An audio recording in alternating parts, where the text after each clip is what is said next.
नमस्ते। 47 साल बाद रूस द्वारा छोड़ा गया लूना 25 अनियंत्रित होकर चंद्रमा की सतह से जा टकराया। इससे पहले साल 2019 में भारत के चंद्रयान 2 का भी यही असर हुआ था। हालांकि भारत 3 सालों की कड़ी मेहनत के बाद एक बार फिर से चंद्रयान 3 को चंद्रमा के साउथ पोल पर उतारने की कोशिश कर रहा है। अगर भारत का यह मिशन सफल होता है तो वह इस मुश्किल इलाके में पहुंचने वाला पहला देश बन जाएगा। यही नहीं, चंद्रयान 3 की कामयाबी भारत को अंतरिक्ष में सुपर पावर बना देगी। अमेरिका, रूस, चीन के बाद चंद्रमा को छूने वाला भारत चौथा देश बन जाएगा। लेकिन चंद्रयान 2 की विफलता और अब लूना 25 के टुकड़े होने के बाद कई चर्चाओं ने जोर पकड़ लिया है।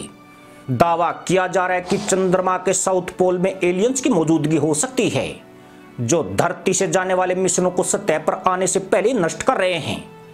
एलियंस यानी परग्रहवासी की चंद्रमा के इस भाग पर होने की बात इसलिए भी कही जाती है क्योंकि दक्षिण ध्रुव चांद का वो हिस्सा है जहां आमतौर पर अंधेरा रहता है।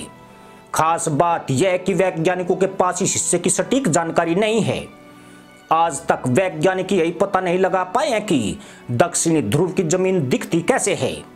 ऐसे में वहां क्या हो रहा है और क्या सचमुच एलियंस मौजूद हो सकते हैं, अब इसको लेकर बहस शुरू हो गई है। चंद्रमा का दक्षिण ध्रुव काफी रहस्यमयी है। दुनिया अब तक इससे पूरी तरह अनजान है। वैज्ञानिक साबित कर चुके हैं कि दक्षिण ध्रुव पर बर्फ है और यहाँ प्राकृतिक संसाधन भी हो सकते हैं।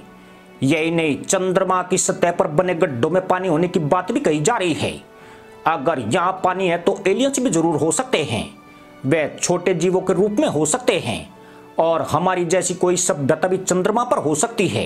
चूंकि दक्षिणी ध्रुव एक रहस्यमयी जगह है और जिस पृथ्वी पर हम रहते हैं अरबों वर्ष पहले चंद्रमा भी इसी का टुकड़ा हुआ करता था, जो एक घटना के बाद पृथ्वी से अलग हो गया। चंद्रमा पर एलियंस का दावा करने वाले तर्क देते हैं कि अगर पृथ्वी पर जीवन मौजूद है तो चंद्रमा के दक्षिणी ध्रुव पर भी इसकी मौजूदगी को नकारा नहीं जा सकता है। खास बात यह है कि दक्षिण ध्रुव के कई इलाके ऐसे हैं जहां सूरज की रोशनी आती है। उदाहरण के लिए सेकल्टन क्रेटर के पास कई ऐसी जगह है जहां साल के 200 दिन सूरज की रोशनी रहती है। जिन हिस्सों पर सूरज की रोशनी आती है वहां पर 54 डिग्री सेल्सियस तक तापमान होता है, लेकिन जहां सूरज की रोशनी नहीं पड़ती है वहां तापमान -248 डिग्री सेल्सियस तक पहुंच जाता है। जुलाई 2019 में नासा ने कुछ तस्वीरें जारी की थी जिसमें चांद के उस हिस्से की तस्वीरें थी जहां काफी अंधेरा रहता है। नासा द्वारा जारी की गई चांद के अंधेरे पक्ष की तस्वीरों ने इस विश्वास को हवा दी कि पृथ्वी का निकटतम पड़ोसी चांद एक अद्भुत रहस्य छिपा रहा है और वह रहस्य है कि चांद पर एलियन का एक प्राचीन शहर हो सकता है। नासा द्वारा जारी की गई कुछ तस्वीरों में चकोर आकार की चट्टान को पुरानी इमारत बताया गया है।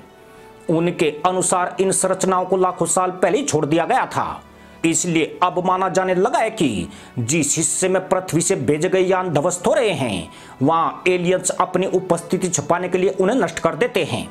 रूस के लूना 25 का जो असर हुआ है उसने भारतीय अंतरिक्ष एजेंसी इसरो को भी चौकन्ना कर दिया है। टेक्नोलॉजी के मामले में रूस भारत से कहीं ज्यादा आगे है। ऐसे में इसरो के लिए अगले 2 दिन बहुत महत्वपूर्ण होने वाले हैं क्योंकि रत्ती भर चूक भी सारी मेहनत पर पानी फेर सकती है। अब सबसे बड़ी चुनौती सेफ लैंडिंग को लेकर होनी है। चांद पर ग्रेविटी धरती की अपेक्षा 1/6 कम है, यानी वहां गिरने की गति बढ़ जाएगी। ऐसा इसलिए कि चंद्रमा पर वायुमंडल नहीं है, इसलिए घर्षण से गति कम करने की कवायद भी कर सकते हैं।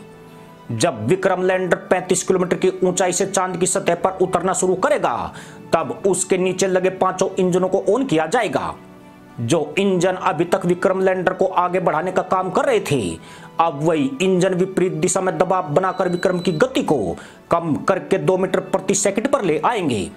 लैंडिंग से कुछ सेकंड पहले गति 0 कर दी जाएगी। इससे विक्रम लैंडर अपने चारों पैरों के सहारे आराम से नीचे उतरेगा। यह सारा काम विक्रम में मौजूद ऑन बोर्ड कंप्यूटर करेगा।